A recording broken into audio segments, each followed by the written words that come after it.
Bienvenidos a Lo Básico con Beth. Me alegra mucho que te hayas conectado a nuestro episodio de hoy porque vamos a afianzar lo básico. Vamos a regresar a la Biblia y vamos a estudiarla línea por línea, a la antigua, de manera directa. Vamos a profundizar en la Biblia y dejar que la Biblia se interprete a sí misma y nos enseñe cuáles son los fundamentos. Vamos a profundizar en cómo escuchar a Dios. Muy bien. Ya he compartido antes la primera vez que esta idea de escuchar a Dios se volvió real para mí. Tenía 19 años. No era cristiana, no conocía al Señor personalmente, aunque me crié en un hogar religioso y apreciaba al Señor. Es decir, me alegraba saber lo que sabía, pero no lo conocía personalmente. Y nunca olvidaré que mi compañera de cuarto en la universidad comenzó a compartirme la Biblia. Bueno, yo nunca había leído la Biblia, y mi actitud era como, no se puede creer en la Biblia. Fue escrita hace miles de años. Ha sido transmitida de generación en generación. Quizá ha cambiado. Es solo un libro creado por humanos. O sea, no puedes basar tu vida en la Biblia. Esa era mi mentalidad.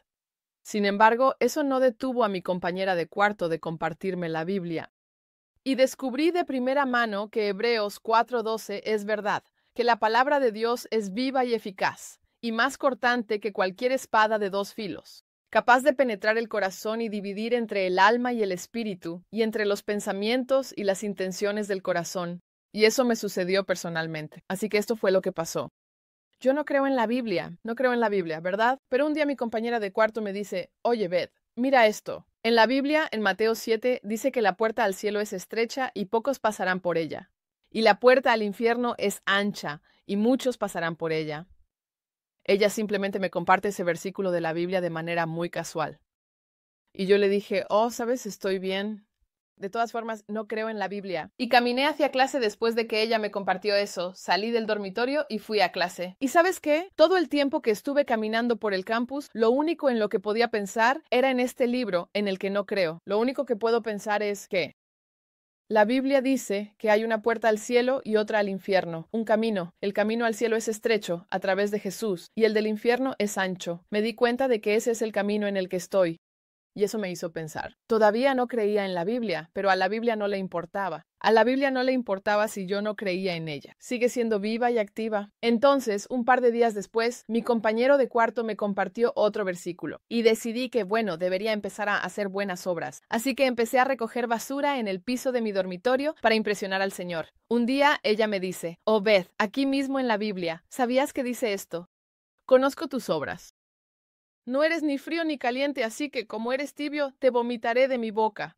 Y de nuevo yo pensaba, de todas formas no creo en la Biblia, no importa lo que me digas, pero no podía escapar de eso, no podía escapar del hecho de que está viva, activa y que Dios habla a través de ella.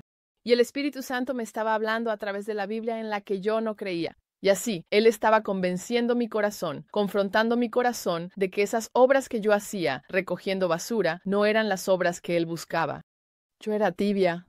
No estaba encendida para el Señor como mi compañera de cuarto, pero tampoco fría. No odiaba al Señor, solo no me interesaba. Estaba tibio. Y su palabra decía que eso no le gustaba. Así que pensé, tal vez debería ser un poco más religiosa. Gracioso lo que se nos ocurre, ¿verdad?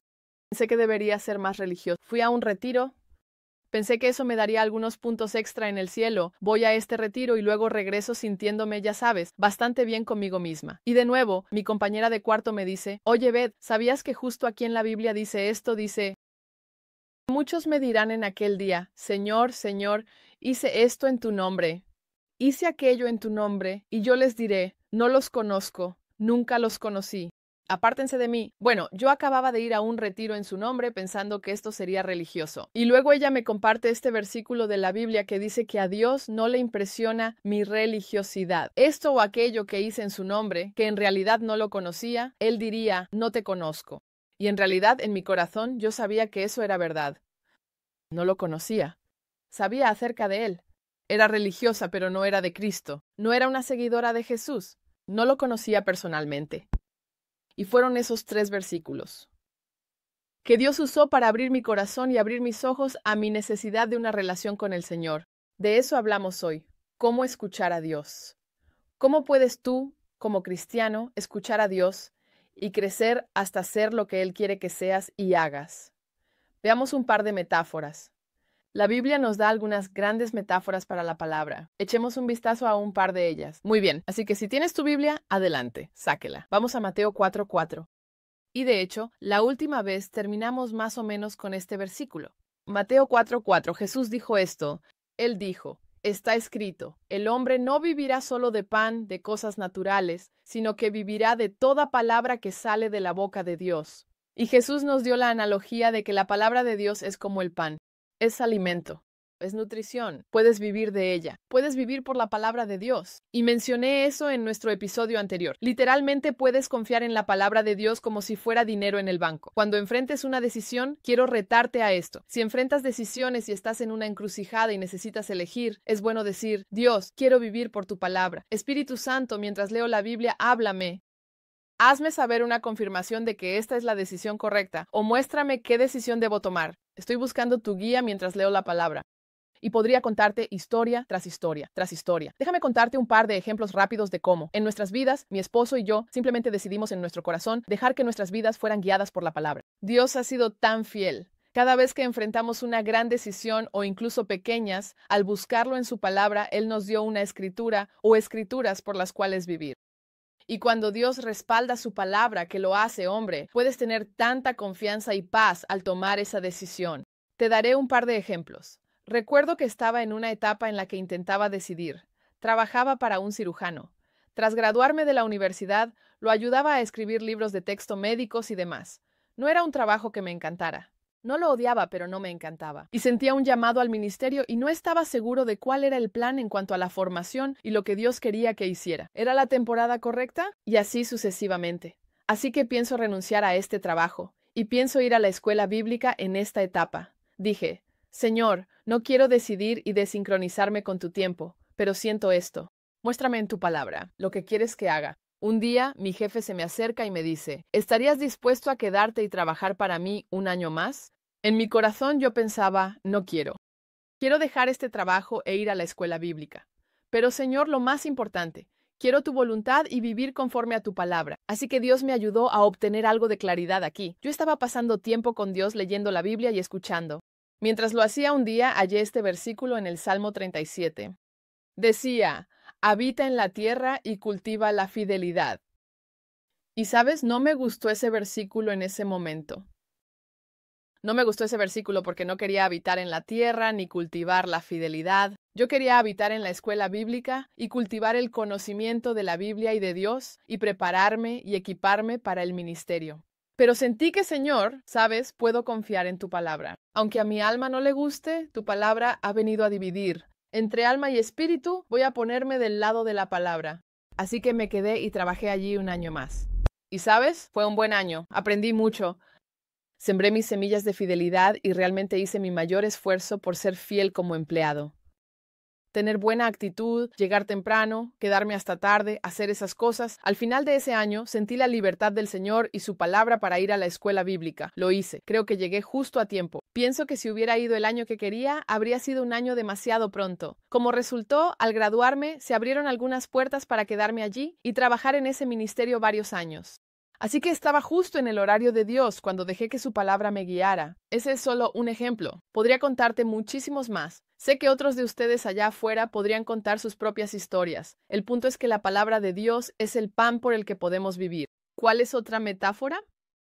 En 1 Pedro 2:2 dice, como niños recién nacidos, deseen la leche pura de la palabra, para que por ella crezcan. La palabra de Dios se describe como leche. Y por supuesto, como los bebés, ya saben cómo son los recién nacidos. Ustedes, mamás primerizas, saben que deben amamantar o alimentar a esos bebés cada par de horas porque siempre tienen hambre. Toman poco, pero seguido. Si eres un nuevo creyente en Cristo, eso deberías hacer. Toma pequeñas porciones de la palabra de Dios cada par de horas. Sintoniza este programa tan seguido como te sea posible. Deja que la palabra siga alimentándote, la leche pura de la palabra. Permite que siga nutriendo tu espíritu. La palabra de Dios es como leche. También se dice que es como carne, pero debemos afianzarnos en la leche de la palabra, los fundamentos. Otra metáfora, Salmo 119. 103. Cuán dulces son a mi paladar tus palabras, más que la miel a mi boca. Vaya, hay algo especial en la dulzura de la palabra de Dios. Es dulce para nuestro espíritu. En Jeremías, esto me encanta. En Jeremías dice, Cuando llegaron tus palabras, yo las comí, y fueron mi gozo y la alegría de mi corazón. La palabra de Dios es un gozo. Y si no has experimentado eso, si para ti la palabra de Dios se siente más como algo religioso o una obligación, como, se supone que debo leer la Biblia. No me gusta, pero se supone que debo leer la Biblia. Oro para que Dios use este episodio y nuestro tiempo juntos para que vuelvas a entusiasmarte y a tener hambre de la Biblia. Que descubras que es el gozo y la alegría de tu corazón. Cuando llegaron sus palabras, las comiste y alegraron tu corazón. Piensa en algunas de tus comidas favoritas y en cómo alegra tu corazón cuando puedes comerlas. Así es como la Biblia debería ser para ti y para mí, la palabra de Dios. Está viva, activa, alegra el corazón y nos alimenta. ¿Qué más sabemos sobre la palabra de Dios? Espero que te estés animando. Nuestro objetivo hoy es animarte en la Biblia y en el amor por la palabra de Dios. Bien, ahora tomemos un minuto y veamos una parábola muy conocida, la parábola del sembrador. Jesús comparó la palabra de Dios con una semilla, y aquí nos dio una revelación interesante. Retomemos la historia en el versículo 11. En esencia, el sembrador salió a sembrar la semilla, que era la palabra de Dios. La semilla cayó en distintos suelos y hubo diferentes resultados. Y entonces Jesús nos cuenta los resultados y explica la parábola. Él dice, ahora la parábola es esta, la semilla es la palabra de Dios. Los que están junto al camino oyen. Luego viene el diablo y quita la palabra de sus corazones, para que no crean y sean salvos. Ese es el primer tipo de suelo. Pero los que están sobre la roca son aquellos. OMS, cuando oyen, reciben la palabra con gozo, pero estos no tienen raíz. Creen por algún tiempo, pero cuando llega el momento de la prueba, se apartan. Ahora los que están entre espinos, estos son los que, cuando han oído, salen, pero son ahogados por las preocupaciones de este mundo, las riquezas y los placeres de la vida, y no llevan fruto que madure. Pero los que cayeron en buena tierra, eso es lo que tú y yo queremos ser, la buena tierra. Son aquellos que, habiendo oído la palabra con un corazón noble y bueno, la retienen y dan fruto con paciencia. Hay 4 tipos de suelo: camino, roca, espinos y buena tierra. ¿Cómo se relaciona contigo y conmigo? He escuchado que se comparte de un par de maneras, y una es que normalmente se interpreta como 4 tipos de personas. Quieres ser la persona con la buena tierra, y eso es cierto, queremos serlo. No queremos preocupaciones de esta vida, deseo de riquezas ni codicia por otras cosas. Ahogar la palabra, y no produce ningún fruto.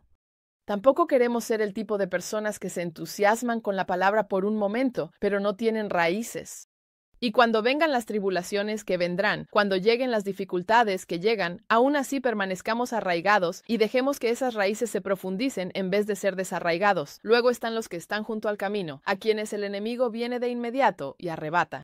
Así que no queremos ser ninguno de esos primeros 3 tipos de tierra, queremos serlo. La buena tierra y con paciencia dar fruto, mientras la palabra de Dios echa raíces en nosotros. De todos modos, es una gran parábola. De hecho, Jesús la llamó la parábola maestra. Él dijo, si entiendes esta parábola, vas a comprender todas las demás. Así que te animo a leer la parábola del sembrador y luego simplemente tomar la decisión. Dios, quiero ser esa buena tierra que produce fruto al 30, 60 y al 100 por 1. Y todo el pueblo dijo, amén. Muy bien, ¿de qué más queremos hablar? Hablemos de esto en Colosenses 3. De acuerdo. Versículo 16. Que la palabra de Cristo habite en abundancia en vosotros, enseñándoos y amonestándoos unos a otros en salmos, himnos y cánticos espirituales, cantando con gracia en vuestros corazones al Señor.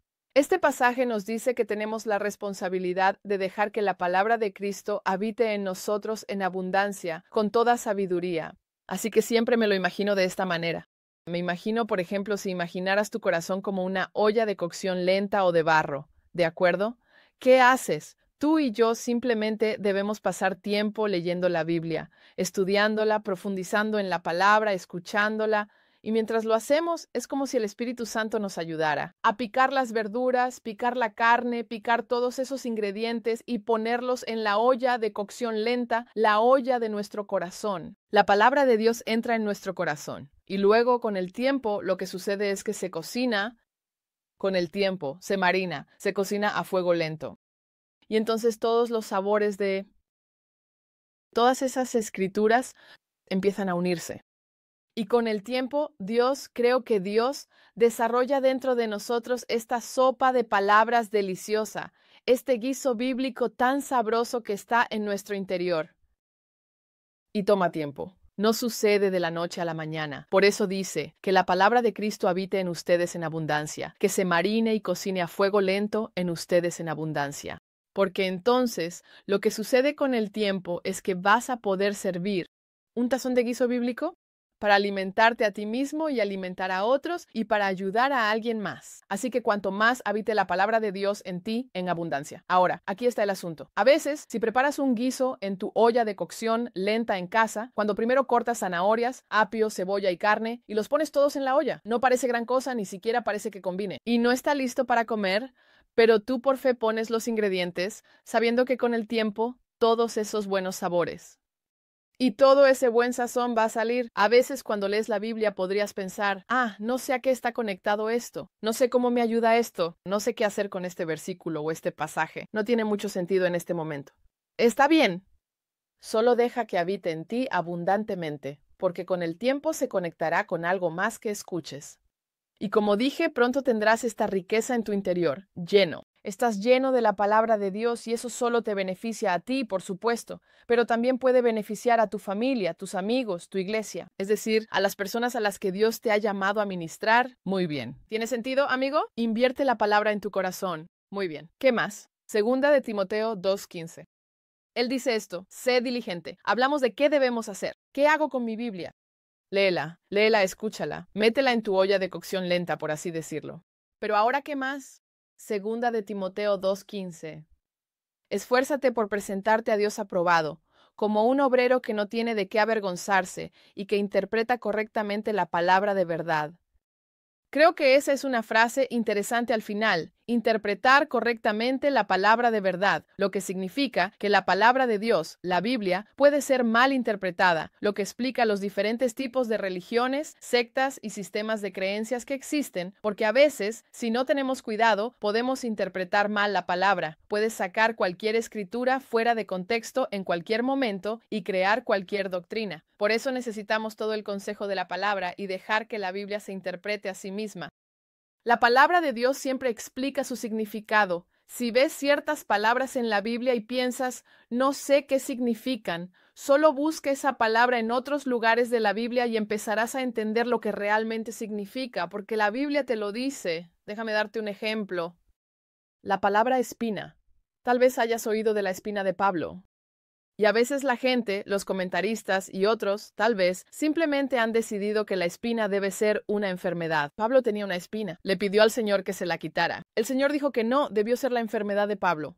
Quizá fue su enfermedad en los ojos. Hay todo tipo de especulaciones, pero si dejamos que la Biblia se interprete a sí misma, volveremos al Antiguo Testamento y encontraremos que cada vez que se menciona la palabra espina, siempre es en referencia a personas. Siempre es en referencia a enemigos, personas que eran oposición. Ellos intentaban ir en contra de los israelitas en el Antiguo Testamento. Así que cuando Pablo habla acerca de su espina, e incluso Pablo definió lo que era, dijo: un mensajero de Satanás me fue dado, una espina en la carne. Bueno, eso es congruente con la Escritura, porque una espina siempre es una referencia a mensajeros o personas o entidades que están en oposición a la persona. Dejemos que la Biblia se interprete y defina sola. No hace falta debatir. ¿Tiene sentido? Así que, cuando dividimos correctamente la palabra, no lo hacemos basándonos en opiniones, ni en esta denominación, aquella denominación, este comentarista o aquel teólogo. Aunque respetamos las creencias de los demás, lo que tomamos como base es que la Biblia se defina a sí misma. Bien, ¿tiene sentido eso? Y lo otro, cuando se trata de dividir correctamente la palabra de verdad, creo que es importante interpretar la Biblia siempre a través del lente de la obra consumada de la cruz, especialmente nosotros en el Nuevo Testamento. Me refiero a los creyentes. Hoy estamos en la era de la Iglesia y queremos discernir, dividir y entender la Biblia a la luz de la obra consumada de la cruz. ¿No vivimos antes de la cruz? Vivimos el nuevo pacto, no el antiguo. Siempre debemos leer e interpretar la palabra a la luz de lo que Jesús consumó. Vivimos en la era tras la resurrección, por eso tenemos estas realidades en Él, en Cristo. Somos la justicia de Dios en Cristo por lo que Jesús hizo. Así que no estamos bajo la ley. Estas cosas son importantes, porque si no dividirás mal la palabra y te pondrás de nuevo bajo la ley sin darte cuenta. Ese es un ejemplo de dividirla correctamente. Además, la Biblia describe 3 grupos de personas. La Biblia está escrita para 3 grupos de personas y debes discernir a cuál grupo perteneces y luego, al leer un pasaje, para quién es específicamente. La Biblia está escrita para 3 grupos: los judíos, los gentiles y la iglesia. Los judíos, los gentiles y la iglesia. Y el trato de Dios con estos 3 grupos de personas. Bueno, tú y yo como creyentes en esta época somos la iglesia, estamos viviendo en la era de la iglesia. Así que, cuando leas la Biblia, debes leerla teniendo en cuenta que está escrita para ti, que eres parte de la iglesia. ¿De acuerdo? ¿Tiene sentido? Hay mucho más que podríamos decir de esto, pero vamos a terminar con un par de pensamientos finales. ¿Cuáles son los resultados de escuchar la palabra de Dios? Cuanto más tiempo pases en la palabra, ¿qué va a suceder? La fe viene. La fe viene. La Biblia dice en Romanos 10:17, así que la fe es por el oír, y el oír por la palabra de Dios. Así que vas a recibir más fe a medida que leas la palabra. ¿Qué más te sucede? Santiago capítulo 1, versículos 22 al 25. Él dice: sean hacedores de la palabra, no solo oidores, engañándose a ustedes mismos, porque quien es oidor de la palabra y no hacedor de ella, es como un hombre que se mira su rostro natural en un espejo, pero se observa, se va y enseguida olvida cómo era. Pero el que mira atentamente en la ley perfecta, la ley de la libertad, la palabra de Dios, y persevera en ella. Y no es un oidor olvidadizo, sino un hacedor de la obra. Este será bienaventurado en lo que hace. Vaya, hay mucho contenido en ese pasaje. Él nos dice que al adentrarse en la palabra de Dios, no seamos oidores olvidadizos, sino hacedores. Porque no son los oidores los bendecidos, sino los hacedores los bendecidos. Vas a ser un hacedor cuando pongas en práctica la palabra de Dios. Lo otro que me encanta es la idea de un espejo. Él compara la palabra de Dios con un espejo. Bien, ¿cuál es el propósito de un espejo? Un espejo te muestra cómo te ves, ¿verdad? Nos guste o no, a veces no nos gusta, temprano en la mañana o tarde en la noche. Te miras en ese espejo y el espejo no miente, ¿verdad? ¿No desearías a veces que el espejo mintiera? Pero no lo hace, nunca miente. Siempre te muestra exactamente cómo te ves. El espejo nunca miente. Ahora entiende este principio. La palabra de Dios es un espejo. El espejo nunca miente. La palabra de Dios siempre te muestra cómo eres en Cristo, cómo te ve Dios. ¿Quién eres? ¿Cuánto te ama? La palabra de Dios, el espejo, nunca miente. Ahora, tú y yo podemos tener días en los que no sentimos que nos vemos como dice la palabra. No sentimos que nos vemos victoriosos. No sentimos que nos vemos como más que vencedores en Cristo. No nos sentimos llenos de gozo. No nos sentimos llenos de paz, pero el espejo nunca miente. La palabra de Dios es verdad. ¿Y entonces qué haces? Crees en el espejo y luego actúas. Eres hacedor de la palabra. Y serás bendecido en lo que hagas. ¿Puedes ver eso? Así que prestemos mucha atención al espejo de la palabra de Dios. Espero que hayas disfrutado el programa de hoy. No puedo esperar para verte la próxima vez aquí en The Basics with Beth, mientras seguimos profundizando y afianzándonos en lo básico. Oye, muchas gracias por escuchar el mensaje de hoy. Espero que te hayas sentido animado. Asegúrate de presionar el botón de seguir para que puedas escucharlo en serie. Todos los conceptos básicos de la Biblia durante la semana y mantente animado en tu fe. Y no olvides compartir estos mensajes con tus amigos. Si deseas más información sobre nuestro ministerio, siempre puedes visitar thebasicswithbeth.com. Esto es thebasicswithbeth.com. Ha sido un placer estar contigo y espero verte la próxima vez aquí mismo en pray.com.